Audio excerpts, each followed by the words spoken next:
If you worked for former President George W. Bush and his senior advisor Karl Rove, would you put it on your CV? Well, Barry Jackson did, and he's proud of his association with the Bush White House. In fact, he says the negative feelings towards the Bush presidency are all the fault of the media and left-wing academics and historians.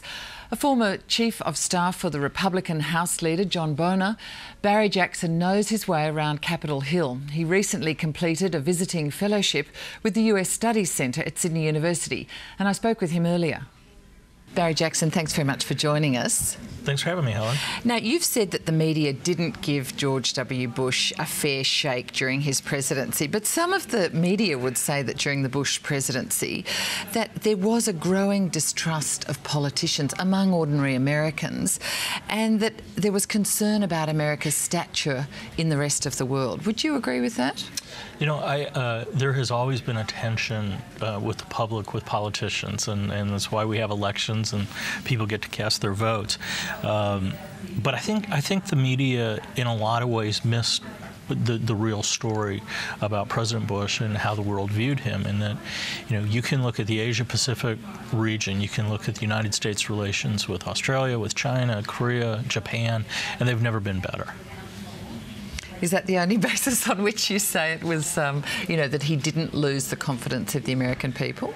Oh, no. You know, the American people don't like war, and just never have. And the war on terror, the president right at the beginning said this is going to be a long struggle of generations.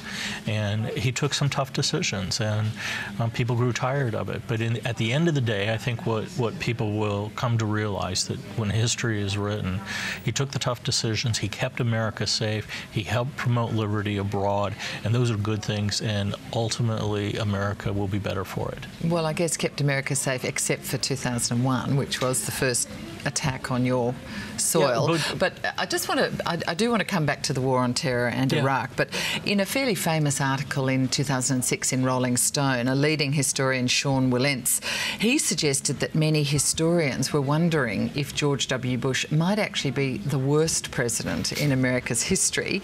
Now, he was citing essentially a crisis of both credibility and confidence in the Bush administration. And he came up with a figure of only 19% of some 400 historians surveyed actually thought the Bush administration was a success.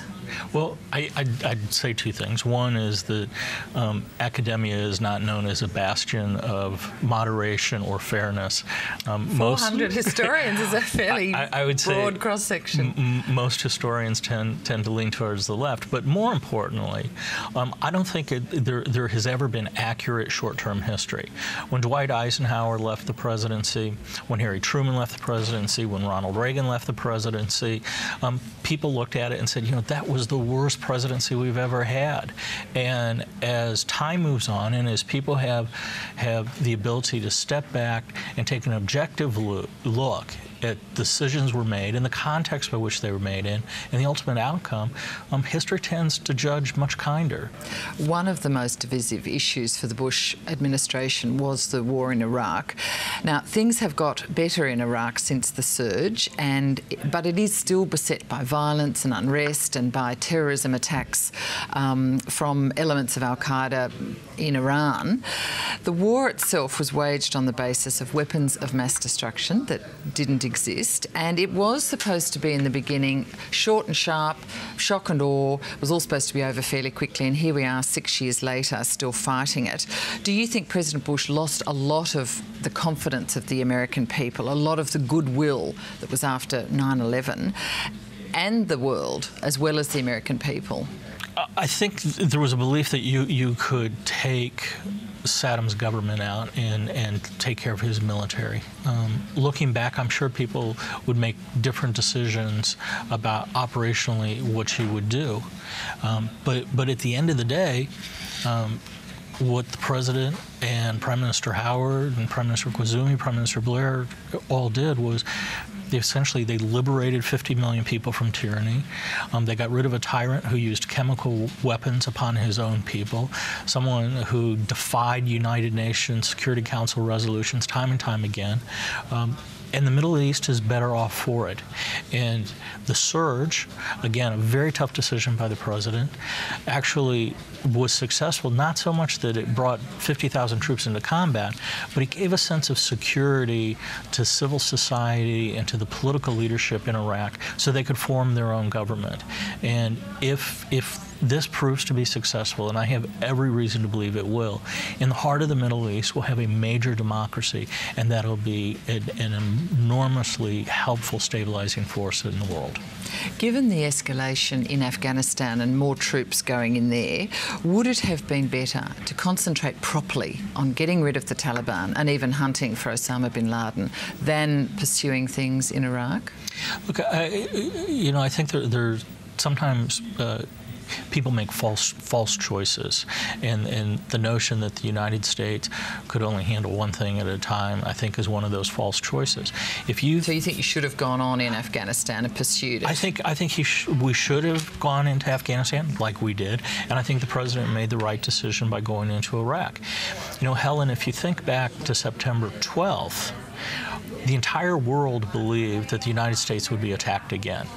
And in that context, President Bush made a decision that he wouldn't allow another attack to develop. And if you looked around the world and you looked at the record that Saddam Hussein had in supporting terrorism, at that point, everybody believed that he did have weapons of mass destruction. So the United Nations did. Almost every international capital did. President Clinton's own administration thought that it did. Do you think, though, America has paid an enormous price for that war? Because partly things like that goodwill that President Bush had right after 9/11 appeared to be squandered in many people's eyes. Not only the loss of many young men's lives, but also this view that people outside America and within America were very uneasy about the use of torture at Guantánamo Bay. Those sorts of things came up. Well, Helen, I'd have to correct first that torture was not used in Guantánamo Bay. It is against United States policy. The president has said this. The vice president has said this. Torture was not used. So waterboarding wasn't torture? Is not torture. Just very persuasive. It's very persuasive. It is not torture. Now, all right, was there good? The point of the question: did he lose a lot of goodwill? Yeah, look, again, I go back. War is not a natural state for a democracy to be in, which is why President Bush is such an advocate for spreading democracy. Democracies don't launch wars against each other. And so the American people grew uncomfortable with the notion that we're 6 years into a war.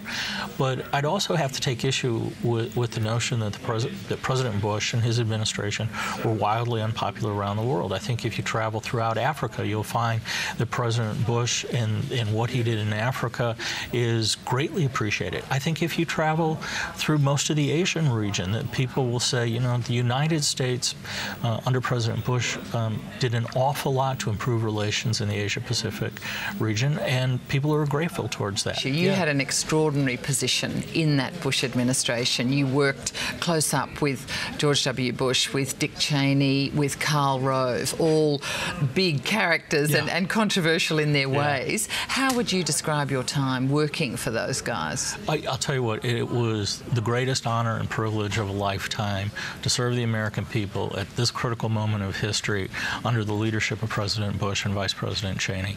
They're wonderful people. They're warm, caring human beings. Most intelligent people I've ever encountered, and the most principled leaders I've ever encountered. And so as a staff person on their team, it was a relatively easy job because you always knew where they were headed and you always knew why they were headed in that direction. Do you think part of the hard part is now you have to defend them maybe for the next 10 years? You know what, I'm going to defend them until my last dying breath because I believe that the decisions they took were correct. I believe that they were in the best interest of the United States. They were in the best interest of freedom, and it's going to be one of the easiest things I've ever done. Barry Jackson, thanks for joining us. Thanks for having me, Helen.